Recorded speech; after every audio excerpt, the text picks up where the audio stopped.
مرحبا، أنا الدكتورة حكمية أخصائية الأمراض الباطنة من كلينيك المعمورة.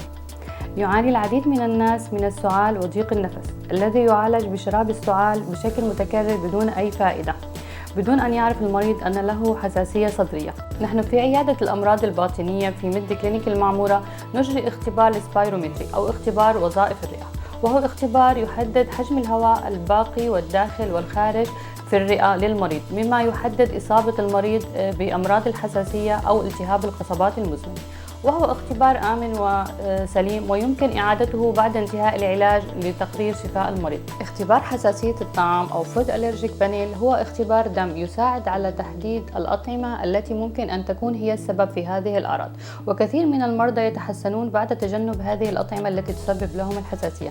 مع تمنياتي لكم بدوام الصحة والعافية.